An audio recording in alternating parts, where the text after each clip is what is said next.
5 berita terpopuler hari ini, Jumat 21 Agustus 2026 di Bloomberg Technos Flash 5. Yang pertama, efek masuknya Haji Isam dan konglomerat Cina Deng Weiming ke PACK. Saham PT Abadi Nusantara Hijau Investama atau PACK kini memasuki babak baru setelah perubahan pengendali dan transformasi bisnis ke sektor nikel. Masuknya konglomerat Cina Deng Weiming membuat PACK beralih dari bisnis kemasan plastik ke pertambangan nikel. Dampaknya mulai terlihat pada kinerja perusahaan. Pada semester pertama 2026, PACK membukukan laba 190,79 miliar rupiah, berbalik dari rugi 14,33 miliar rupiah tahun lalu. Pendapatan dari penjualan biji nikel juga melonjak lebih dari 10 kali lipat menjadi 213 miliar rupiah. Kedua, kasus ISPA melonjak 2 kali lipat, Jabar catat kasus tertinggi. Kasus infeksi saluran pernafasan akut atau ISPA di Indonesia meningkat tajam memasuki musim kemarau 2026.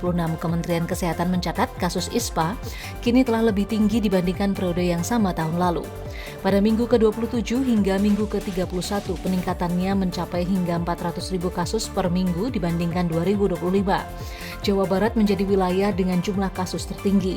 Kemenkes menyebut musim kemarau menjadi salah satu faktor utama peningkatan kasus. Puncak musim kemarau diperkirakan berlangsung pada minggu ke-32 hingga ke-44. Ketiga, ChatGPT kini terhubung ke iMessage, privasi Apple jadi sorotan. OpenAI resmi meluncurkan fitur yang memungkinkan ChatGPT mengkontrol layanan iMessage milik Apple.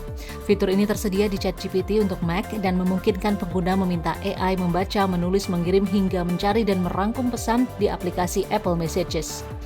Namun kemampuan tersebut memunculkan sorotan baru soal privasi, sebab data pelanggan Apple berpotensi dikirim ke jaringan OpenAI.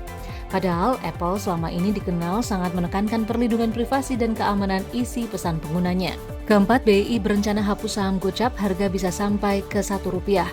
Bursa Efek Indonesia atau BEI berencana menghapus batas minimum harga saham sebesar Rp50 atau yang selama ini dikenal sebagai saham gocap. Direktur Utama BEI Jeffrey Hendrik mengatakan langkah ini dilakukan untuk memberikan akses likuiditas dan proses pembentukan harga yang lebih baik. BEI kini masih menghimpun pasukan dari pelaku pasar dan investor global.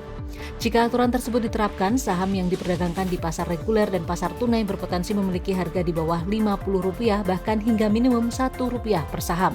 Kelima, risalah FOMC, banyak pejabat The Fed minta suku bunga dinaikkan. Risalah rapat Federal Reserve atau The Fed menunjukkan sejumlah pejabat mendukung kenaikan suku bunga jika inflasi Amerika Serikat belum juga menurun. Dalam rapat 28 hingga 29 Juli, FOMC memilih akhirnya mempertahankan suku bunga melalui voting 9:3 di kisaran 3,5 hingga 3,75%. Tiga pejabat berbeda pendapat dan mendukung kenaikan sebesar 25 basis point.